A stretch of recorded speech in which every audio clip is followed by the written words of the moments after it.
అందరికీ నమస్కారం. నేను మీ హేమ సుబ్రహ్మణ్యన్. మీ అందరికీ ఉగాది శుభాకాంక్షలు. ఉగాదికి ఏం చెయ్యాలో అని ఆలోచిస్తున్నారా? అయితే రండి, ఈ రోజు మనం ఉగాది స్పెషల్ రెసిపీస్ చూద్దాం. ఉగాది పండుగ చైత్రమాసం మొదట్లో వస్తుంది. ఈ చైత్రమాసంలోనే మనకి కొత్త చింతపండు, కొత్త బెల్లం, వేపపూత, మామిడి పిందెలు మొదలవుతాయి. పులిపు, తీపి, ఉప్పు, కారం, చేదు, వగరు ఇవన్నీ కలిపితే షడ్రుచులు అంటారు. ఉగాది సందర్భంగా ఇవాళ మనం ఉగాది పచ్చడి ఎలా చేయాలో చూద్దాం.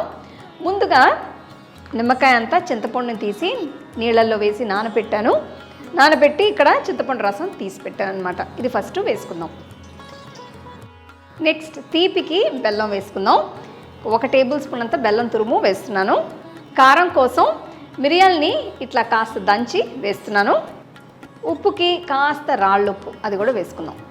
వగరకి మామిడికాయ పిందల్ని తీసుకుని ఇట్లా చిన్న చిన్న ముక్కలుగా కట్ చేసి వేసుకుందాం. చేదుకి వేపపువ్వు వేసుకుందాం. అసలు వేపపువ్వు ఉగాది పచ్చడికి చాలా ముఖ్యమైన ఇంగ్రీడియంట్. ఎందుకంటే ఈ వేపపువ్వు ఈ సీజన్ తప్ప మళ్ళీ ఎప్పుడూ కనిపించదు. సో అది వేసుకుందాం.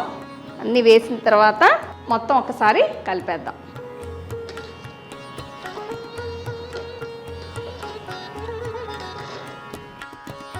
మన ఉగాది పచ్చడి రెడీ. దేవుడికి నైవేద్యం పెట్టి అందరూ పంచుకొని తినండి.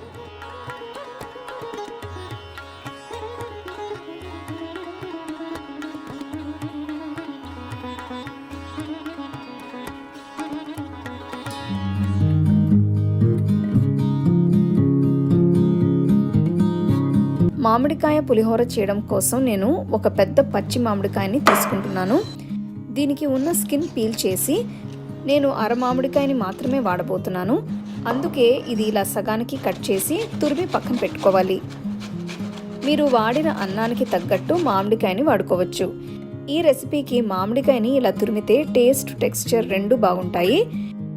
ఇప్పుడు ఒక వెడల్పాంటి కడాయిలో 1 టేబుల్ స్పూన్ అంత నూనె వేసి అందులో 1 టీ స్పూన్ పచ్చిశనగపప్పు, 1 టీ స్పూన్ మినప్పప్పు, 1/2 టీ స్పూన్ జీలకర్ర, 1/2 టీ స్పూన్ ఆవాలు, 3 ఎండుమిరపకాయలు వేయాలి.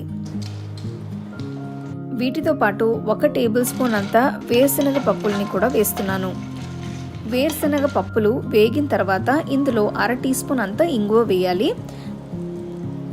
అలాగే కొన్ని కరివేపాకులు కూడా వేసి అంతా బాగా కలపాలి. నెక్స్ట్ నేను ముందుగా తురిమి పెట్టుకున్న మామిడికాయని వేస్తున్నాను.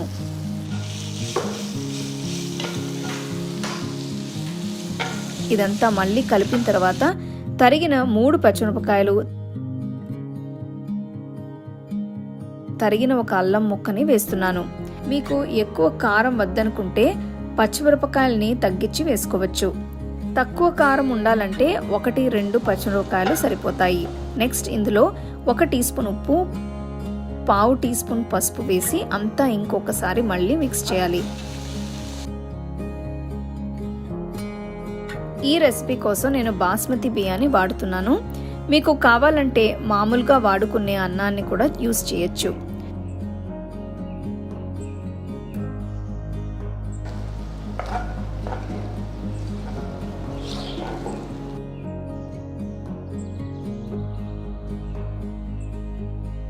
మామిడికాయ తాలింపు మొత్తం అన్నంలో బాగా బ్లెండ్ అయ్యేట్టు మిక్స్ చేసిన తర్వాత ఒక ప్లేట్లోకి తీసుకోవచ్చు. ఈ పుల్లటి మామిడి పులిహారని వెంటనే సైడ్లో కొన్ని అప్పడాలు వేసి సర్వ్ చేసుకుంటే అద్భుతంగా ఉంటుంది.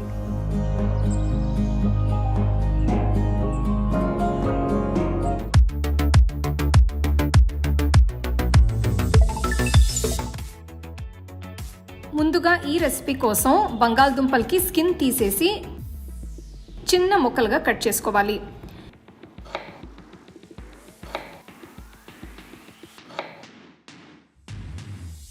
నేను వీటితో డీప్ ఫ్రై కాకుండా ఈరోజు స్టర్ ఫ్రై చేయబోతున్నాను.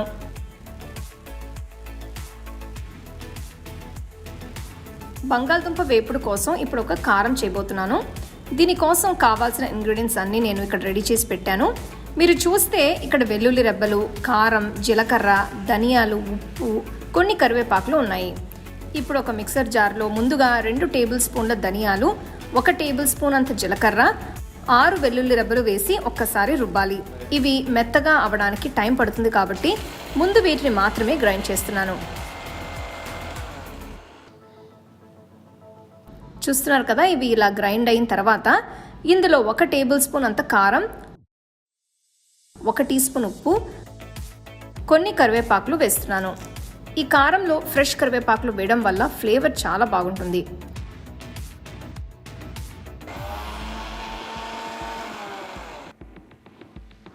సో మన బంగాళదుంపల ఫ్రైకి కారం తయారైనట్టే.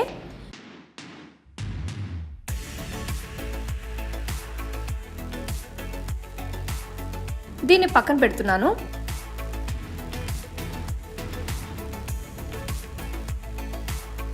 నెక్స్ట్ నేను వేపుడు చేయడం కోసం ఒక వెడల్పాంటి కడాయిలో 1 టేబుల్ స్పూన్ అంత నూనె వేస్తున్నాను. ఇందులో 1 టేబుల్ స్పూన్ అంత పచ్చిశనగపప్పు, 1 టీ స్పూన్ మినప్పప్పు, 1/2 టీ స్పూన్ ఆవాలు, 1/2 టీ స్పూన్ అంత జీలకర్ర వేస్తున్నాను.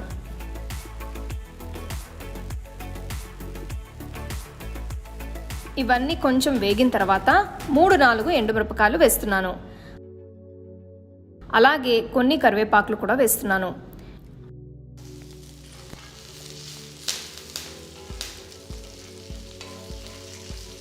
వీటితో పాటు 1/2 టీ స్పూన్ ఇంగువ వేస్తే ఫ్లేవర్ ఇంకా బాగుంటుంది.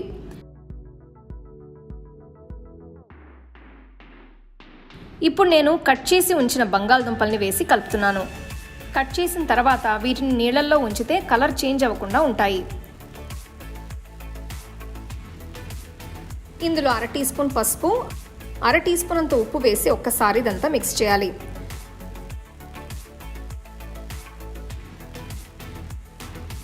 దుంపలు కొద్దిగా త్వరగా కుక్ అవ్వాలంటే ఇలా కొన్ని నీళ్లు పోయాలి.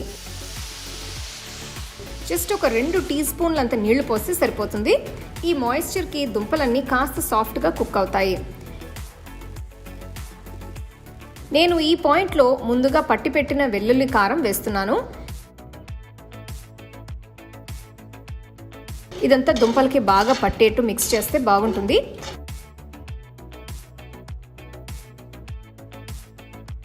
పొయ్యిని లో ఫ్లేమ్లో ఉంచి కడాయికి ఒక మూత పెడుతున్నాను. ఈ ముక్కల్ని కనీసం 10 నిమిషాల పాటు మగ్గనివ్వాలి. ఆ తర్వాత చూస్తే మీకు ముక్కలన్నీ బాగా మగ్గి కనిపిస్తాయి. అలాగే మసాలా ఫ్లేవర్ని కూడా ముక్కలు చక్కగా అబ్జర్వ్ చేసుకుంటాయి. సో బంగాళదుంప వేపుడు తయారైనట్టే. పొయ్యిని కట్టేసి వీటిని మీరు వేడి వేడి అన్నంలో నెయ్యి వేసుకుని తినచ్చు. ఎక్కువగా ఆయిల్ వేసి డీప్ ఫ్రై లాంటివి కాకుండా సింపుల్గా చేసుకోవాలి అనిపించినప్పుడు ఇది పర్ఫెక్ట్ రెసిపీ అని చెప్పచ్చు. ఇందులో నేను వేసిన వెల్లుల్లి కారం కూడా కొంచెం కొత్తగా యూనిక్ ఫ్లేవర్ యాడ్ చేస్తుంది.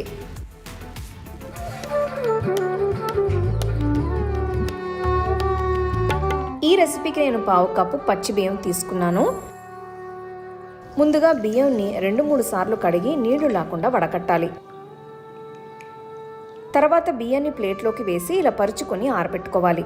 మీరు కనుక తొందరగా చేసుకోవాలి అనుకుంటే నీట్గా ఉన్న కిచెన్ క్లాత్తో అద్దుతూ ఆరబెట్టుకోవచ్చు. అదే అండి, ప్యాట్ డ్రై చేసుకోవచ్చు. బియ్యం పూర్తిగా ఆరిన తర్వాత గిన్నెలోకి తీసుకోవాలి. తర్వాత బియ్యాన్ని రుబ్బుకోవాలి. దీనికోసం మిక్సీ జార్లో ఆరబెట్టుకున్న బియ్యం వేసి 2-3 సార్లు పల్స్ మోడ్లో కొద్దిగా బరక్గా ఉండేట్టు రుబ్బుకోవాలి. బియ్యాన్ని మరీ పొడిగా రుబ్బుకోనక్కర్లేదు. ఇలా బియ్యం కాస్త విరుగునట్లు ఉంటే సరిపోతుంది. ఇప్పుడు బియ్యాన్ని ఉడికించుకుందాం. మంట పెట్టి కడాయిలో 1 కప్పు వరకు నీళ్లు పోసి కొద్దిగా వేడవ్వాలి. నీళ్లు వేడైన తర్వాత రుబ్బుకున్న బియ్యం మిశ్రమాన్ని వేసి కలుపుకొని బియ్యాన్ని చిన్న మంటలో మెత్తగా అయ్యేంత వరకు ఉడకనివ్వాలి.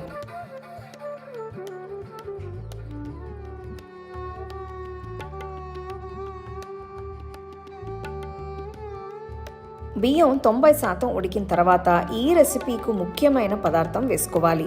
ఈ రెసిపీకి నేను 1 లీటర్ కాచి చల్లారించుకున్న పాలు తీసుకుంటున్నాను. ఇప్పుడు బియ్యాన్ని పూర్తిగా పాలల్లో ఉడకనివ్వాలి. మంటను మీడియం లోలో పెట్టి మధ్య మధ్యలో కలుపుతూ ఉండాలి.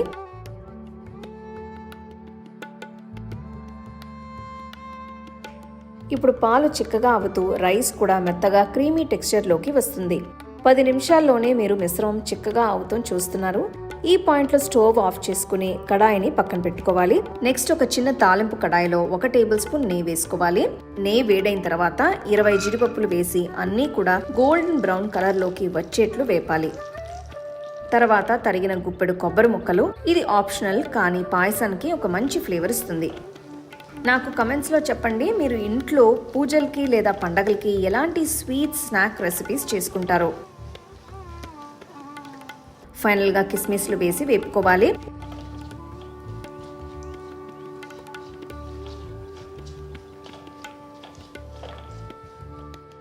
అన్నీ వేగిన తర్వాత గిన్నెలోకి తీసుకొని పక్కన పెట్టుకోవాలి. ఇప్పుడు అదే కడాయిలో బెల్లం పాకం చేసుకుందాం. దీనికోసం 120 గ్రాముల బెల్లం, 1/2 కప్పు నీళ్లు తీసుకుని కలుపుతూ బెల్లాన్ని పూర్తిగా కరిగించి కొన్ని నిమిషాలు మరగనివ్వాలి.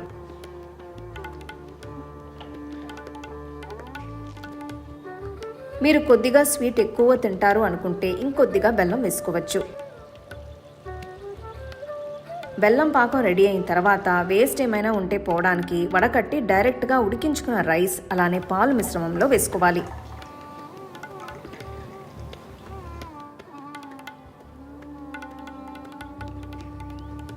చూడండి, బెల్లం పాకం వేయగానే కలర్ చేంజ్ అయిపోయింది. పాయసం మంచి ఒక క్యారమెల్ కలర్లోకి వచ్చేసింది. ఒక్కసారి కలుపుకొని బెల్లం రైస్ మిశ్రమానికి 5 నిమిషాల పాటు పట్టనివ్వాలి.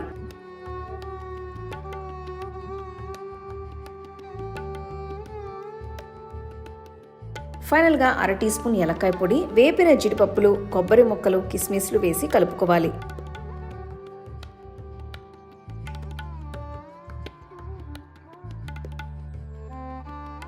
అంతే అండి, మన క్రీమీ రైస్ పాయసం రెడీ అయిపోయింది. ఇది రైస్ పాయసం కాబట్టి చల్లారే కొద్దిగా చిక్కగా అయిపోతూ ఉంటుంది. ఒకవేళ మీకు కొద్దిగా పల్సగా కావాలి అనుకుంటే సర్వ్ చేసుకునే ముందు కొద్దిగా కాచిన పాలు వేసుకుంటే సరిపోతుంది. ఈ పాయసాన్ని మీరు వేడిగా అయినా చల్లగా అయినా సర్వ్ చేసుకోవచ్చు. ఇది మాత్రం ఎలాంటి పండగలకైనా, పూజలకైనా, లేకపోతే ఇంటికి చుట్టాలు వచ్చిన పర్ఫెక్ట్ డిష్ అని చెప్పొచ్చు. ఈ ట్రెడిషనల్ రైస్ పాయసం మనం ఎప్పుడూ చేసుకునే సేమియా పాయసం లేదా సగ్గుబియ్యం పాయసంకి చాలా డిఫరెంట్ టేస్ట్ అండ్ ఫ్లేవర్ తో ఉంటుంది. 4 బ్రహ్మాండమైన రెసిపీస్ చూశారు. ఉగాదికి తప్పకుండా ఈ రెసిపీస్ అన్ని మీరు ఇంట్లో ట్రై చేసి మీ ఫ్యామిలీ ఫ్రెండ్స్ తో సంతోషంగా సెలబ్రేట్ చేయండి. మీకు ఈ వీడియోలో నేను యూజ్ చేసే ప్రోడక్ట్స్ నచ్చితే కింద ట్యాగ్ చేశాను, చెక్ చేసి చూడండి. The second edition of the home cooking book is now available on Amazon as well as on shop.homecookingshow.in.